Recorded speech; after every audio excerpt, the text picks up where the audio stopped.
विशाल महाराष्ट्रामधून प्रतिनिधी साईनाथ रामपूरकर। मी आज शिवाजी पार्क इथं आलो आहे। आज चैत्यभूमी बाबासाहेबांचा महापरिवार दिनानिमित्त वर्षाताई आपल्याला थोडं सांगतील। हा नशामुक्तीचं त्यांचं हे आहे, त्याचं थोडं सांगतील।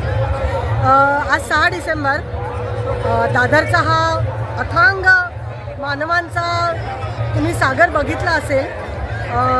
चैत्यभूमीला सगळे महाराष्ट्रातून देशभरातून लोक इथे येतात।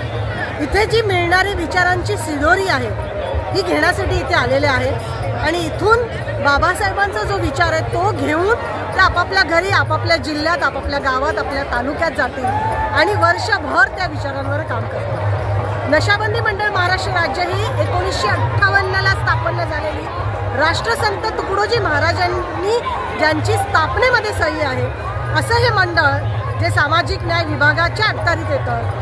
आपण इथे आज हे व्यसनमुक्तीचं प्रदर्शनी लावलेली आहे। व्यसनापासून माणसाचा कसा ऱ्हास होतो आणि कशा कशा प्रकारची व्यसनं आज आपल्यासमोर येऊ काढलेली आहेत। तंबाखू आहे, दारू आहे, ड्रग्स आहे आणि आता वर्तमान व्यसन ज्याला आपण सोशल मीडिया म्हणतो, अशा सगळ्याच व्यसनापासून स्वतःला कसं दूर ठेवायचं हा संदेश देण्यासाठी आपण आज इथे व्यसनमुक्तीची प्रदर्शनी लावली आहे। आपण सगळेच जाणतो की संविधान लिहिणारा व्यक्ती म्हणजे आपले बाबासाहेब, ज्यांना आपण राष्ट्र निर्माते म्हणतो। आणि त्यांचं म्हणणं आहे की राष्ट्र तेव्हाच निर्माण होऊ शकतं जेव्हा आपण आपल्याला व्यसनापासून दूर करू शकतो, माणूस म्हणून जगू शकतो। ज्याने आपल्याला माणसात आणलं त्या संविधानाच्या 47व्या कलमामध्ये बाबासाहेबांनी सांगितलं आहे की सरकारचं नीतिमान कर्तव्य आहे की त्यांनी आरोग्याखेरीज आणि औषधाखेरीज हे जे मादक द्रव्ये आहेत त्यांची उपलब्धता ही लोकांपासून दूर दूर करायची आहे। त्यामुळे सरकारने हे संविधानाचं नीतिमान कर्तव्य बजावणं हे गरजेचं आहे, हेही लोकांना सांगणं यासाठी सुद्धा आम्ही इथे आलो आहे। आणि बाबासाहेब डायरेक्ट सांगतात महिलांना की जो तुमच्या घरातला पुरुष, मग तुमचे वडील असतील, तुमचा मुलगा असेल, तुमचा सासरा असेल, तुमचे कोणी पुरुष असतील, ते जर कुठल्याही प्रकारचं व्यसन करत असतील तर त्याला घरात पण घ्यायचं नाही आणि त्याला जेवायलाही वाढायचं। एवढा मोठी ताकीद महिलांना दिलेली आहे, एवढी मोठी ताकद दिलेली आहे बाबासाहेबांनी महिलांना। आणि तोच संदेश घेऊन आज आम्ही इथे चैत्यभूमीला दादरला आलेलो आहे। या माध्यमातून एक छोटंसं महामानवांच्या व्यसनमुक्तीच्या विचाराचं जे पुस्तक आहे नशाबंदी मंडळाने काढलेलं, त्याच्या जवळजवळ आत्तापर्यंत आम्ही 25,000 प्रती या फ्री लोकांना दिलेल्या आहेत, ज्याच्यामध्ये वेगवेगळ्या धर्मांमध्ये व्यसनांपासून दूर राहायचं सांगितलेलं आहे। वेगवेगळे महामानव जे आहेत त्यांनीही संदेश दिलेला आहे की नशा हा नाश करणार आहे, त्यामुळे यापासून लांब राहा आणि आत्ताच आपल्याला आवडा। जय भीम। सकाळपासून लाखो पब्लिक इथे येतात आहे आणि ताईंनी एकदम लोकांपर्यंत सकाळपासून त्यांचा पण आवाज बसला आहे लोकांना सांगून नशामुक्तीसाठी। तुम्ही पण आपला परिवार, आपला परिसर सगळं चांगला करा। परत तुम्ही सांगा ताई, मेसेज काय? नक्कीच हे वाक्य तुम्ही बघितलं, बाबासाहेबांनी संविधान लिहिलं आणि संविधानाच्या मार्गदर्शक तत्वात 47वा कलम दिलं। आज इथे येणारा प्रत्येक व्यक्ती हा आवर्जून या स्टॉलला आला, आवर्जून ही प्रदर्शनी बघितली।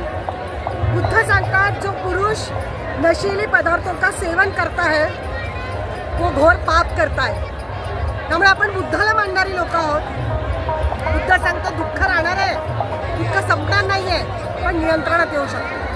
आणि दुःख आहे म्हणून व्यसनांकडे जाणं म्हणजे आपल्याला माणूस किती उठवणं असं आहे। मला म्हणायचं आहे येणारा नवीन 2025 वर्ष त्याचा संकल्प आत्ताच करा की येणाऱ्या नवीन वर्षाचं स्वागत मी धुंडीत नव्हे तर शुद्धीत करीन आणि बाबासाहेबांचा खरा अनुयायी असेल, बुद्धाचा खरा अनुयायी असेल तर सर्व प्रकारच्या व्यसनापासून मला मी दूर ठेवेन।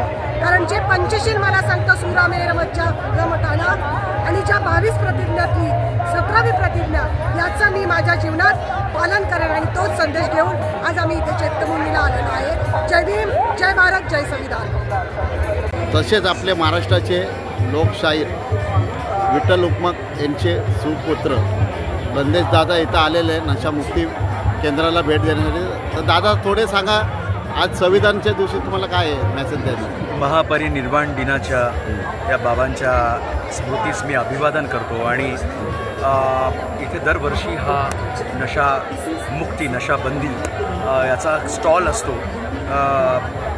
मला आठवत आहे बाबाने अनेक नशाबंदी नशामुक्तीसाठी अनेक गाणी गायली, अनेक या चळवळीमध्ये सहभाग बाबाचा होता.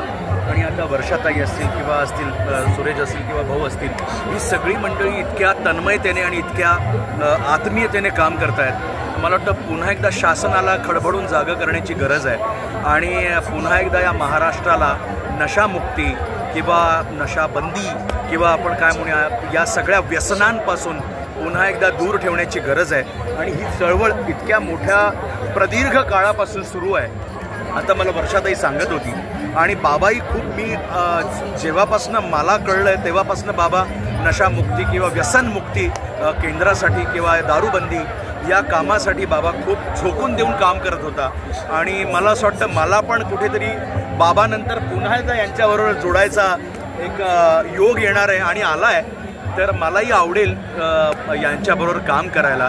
मी एवढंच सांगेन की आपण सगळ्यांनी नशाबंदी नशामुक्ती आणि व्यसनमुक्ती साठी सगळ्यांनी पुढाकार घ्यावा आणि या सगळ्याला कसं मागे टाकून आपलं आयुष्य कसं छान आणि सुदृढ बनवावं याकडे आपण सगळ्यांनी लक्ष देऊया. जय भीम, जय महाराष्ट्र, जय भारत.